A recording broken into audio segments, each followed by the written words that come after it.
सुंदर शरीर, स्वस्थ शरीर, पुष्ट शरीर का आधार है सही व्यायाम, सही भोजन और सही विश्राम। इससे हमारा स्वास्थ्य अच्छा बनता है।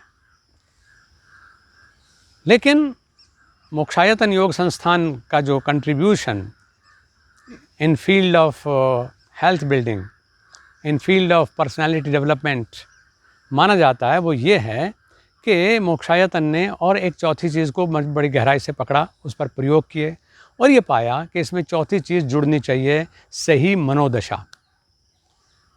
आप सही व्यायाम भी करते हैं, भोजन भी बिल्कुल संतुलित और ठीक समय पर ठीक मात्रा में करते हैं, नींद भी आपको अच्छी मिल जाती है, लेकिन आप एक नेगेटिव इंसान हैं। आप छिद्रान्वेषण करते हैं, आपको जो खाने को मिला उसमें संतोष ही आपको नहीं है, आप दूसरे से ईर्ष्या भी करते हैं।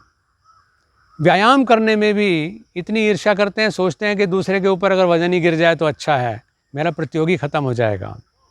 ऐसा व्यक्ति कभी अच्छा स्वास्थ्य, संतुलित स्वास्थ्य नहीं रख सकता। इसलिए इन 3 चीज़ों का खास ध्यान रखना ज़रूरी है कि हमें व्यायाम हमारा ठीक हो, हमारा आहार ठीक हो, हमारा विश्राम भी ठीक हो। इसको लेकर के बहुत से साधकों ने जिज्ञासा की है, दर्शकों ने भी जो बहुत श्रद्धा से पूछते हैं, उन्होंने जिज्ञासा की है कि हम कब सोएं और कितने घंटे सोएं। इस बारे में कोई नियम नहीं है। देखिए, नींद को घंटों में आंकना नासमझी है। हालांकि एक जनरल चीज़ लोगों ने बना ली कि दिन में 24 घंटे हैं, 8 घंटे अपने आप को मेंटेन करने में, अपने नहाना धोना, टॉयलेट जाना, दाढ़ी बनाना वगैरह, जो सफाई करना, इस काम में लगाइए, और आधा घंटा 8 घंटे आप अपना कमाई का जो व्यापारिक कार्य है, जो भी कार्य है, उसमें लगाइए, ऑफिस जाइए और 8 घंटे सोइए। ऐसा आम प्रचलन है।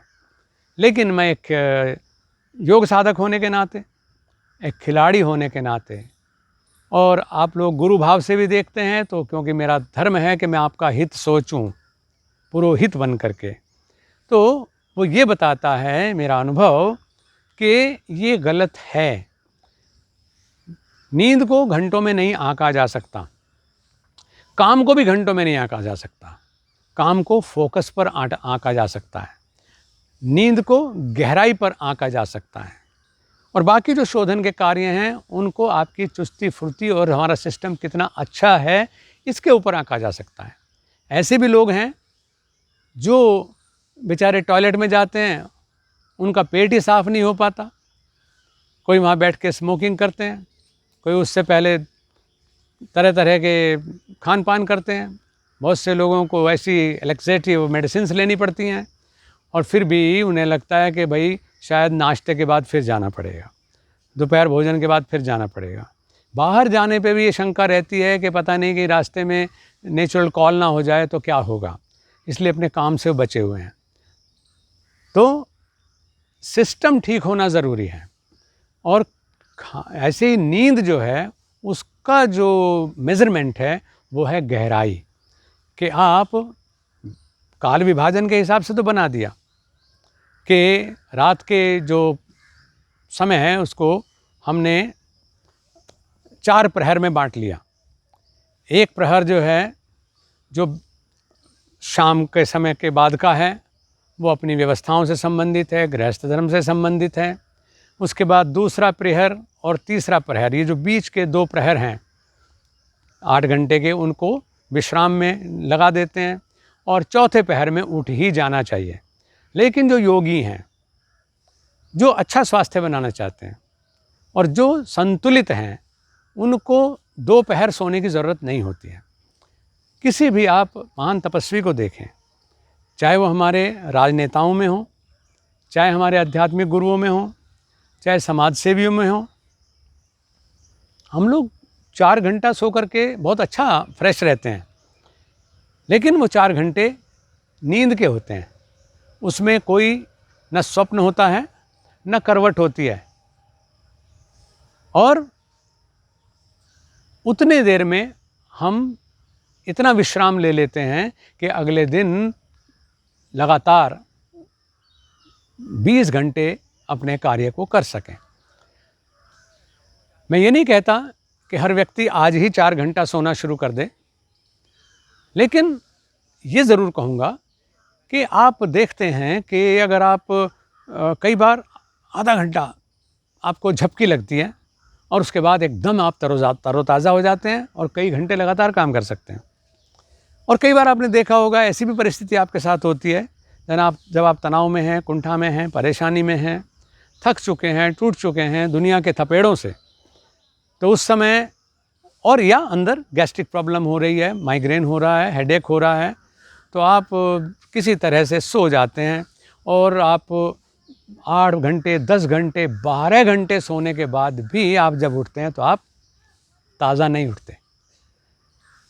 तो इसलिए इससे ही अपने अनुभव से ही सोच लेना चाहिए कि नींद को घंटों में बांटना समझदारी नहीं है। ये तो बात सच है कि रात्रि क्योंकि व्यवधान रहित है, रात्रि क्योंकि ऑक्सीजन कम है, रात्रि क्योंकि अन्य लौकिक कार्य करने के लिए वो समय नहीं है, तो स्वाभाविक है कि आपको नींद के लिए ही है। और भगवान कृष्ण ने भी कहा या निशा सर्वभूतानाम, यानी रात जो है आम जन के लिए, सब भूत प्राणियों के लिए सोने के लिए होता है। पंछी भी पेड़ पौधों में जाकर के अपना स्थान पा लेते हैं।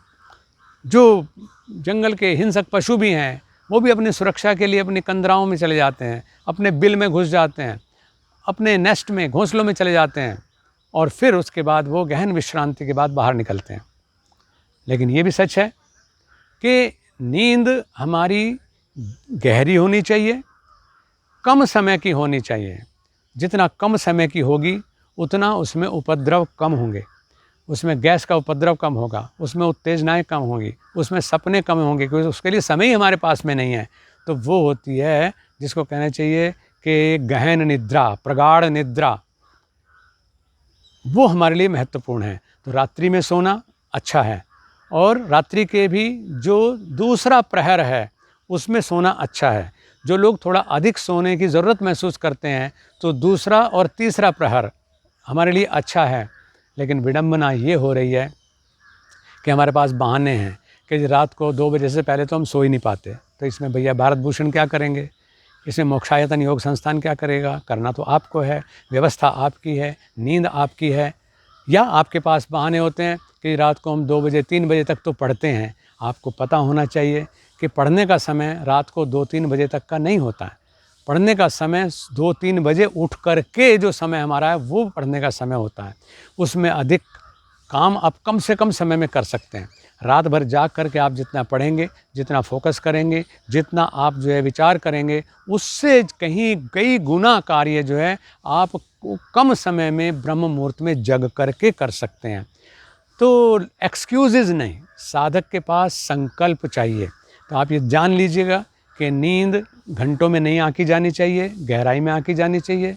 नींद समय में नहीं आंकी जानी चाहिए, उसको यानी किस समय आपको उसकी आवश्यकता है इस पर आंकी जानी चाहिए। और हाँ, ये बात ज़रूर है कि खाना खाने के तत्काल बाद नहीं सोना चाहिए, चाहे वो दिन हो और चाहे वो रात हो। उससे आपको निश्चित रूप से नुकसान होंगे। आपका मेटाबॉलिक फंक्शन जो है वो कमज़ोर हो जाएंगे, आपका स्वास्थ्य खराब होगा, आप बिना बात भार बढ़ाते चले जाएंगे और आप धरती पर बोझ बन जाएंगे। क्या आप धरती पर बोझ बनना चाहते हैं? नहीं। आइए जगें,